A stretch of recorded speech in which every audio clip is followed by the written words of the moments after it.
আসসালামু আলাইকুম গাইস, আজকে আমি গেছিলাম আমার মামার বাড়ি একটা কাজের জন্য। সেখানে কাজ শেষ করে ঘুরতে বের হই 365 পুকুর দেখতে। কিছুটা সামনে যেতে পরে সুপ্রিয় ব্রিজ এবং ব্রিজের উপর দিকে ভিউটা দেখতে আসলে অসাধারণ লাগতেছিল।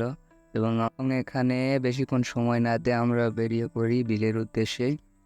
এবং এই গরুর বাচ্চাটি আমাকে বলতেছে, তোমার ভটভটি গাড়ির থেকে আমি বেশি স্পিডে যাই। অবশেষে তাই আমরা পিছনে ফেলে চলে যাই এবং যাওয়ার সময় রাস্তার দুই পাশে শুধু আমের বাগান আর আম বাগান, দেখলে চোখ জুড়িয়ে যায়। আসলে অসাধারণ দিক। আর আমার চোখ পড়ে তাল গাছগুলোর দিকে। লোককথায় শোনা যায় তাল গাছগুলো নাকি সোজা হয় না। তাহলে এটাই কি? মানে কি বলবো, যাই হোক।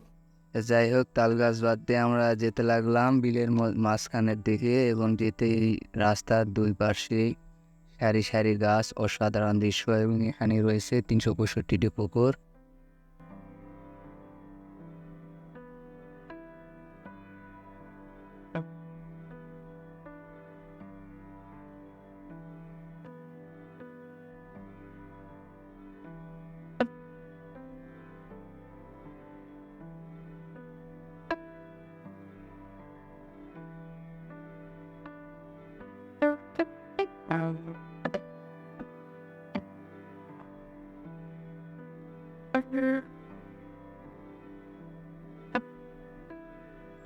সো ফাইনালি চলে এসেছি আমরা সেই ঐতিহ্যবাহী 365টি পুকুরে।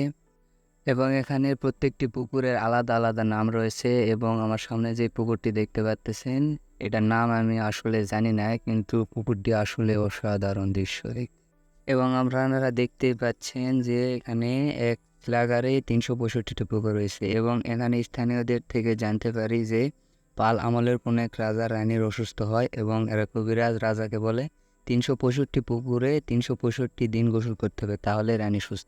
এবং সামনে যে এই পুকুরগুলো দেখতে পাচ্ছেন, এই পুকুরগুলোর মধ্যে কিছু কিছু পুকুর রয়েছে সরকারি আওতায়নে এবং কিছু কিছু পুকুর রয়েছে যেগুলো সাধারণ জনগণ মাছ চাষ করে।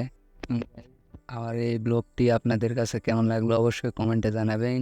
এবং নতুন হিসাবে কোনো ভুল ত্রুটি হয়ে গেলে ক্ষমা সুন্দর দৃষ্টিতে দেখবেন। ধন্যবাদ।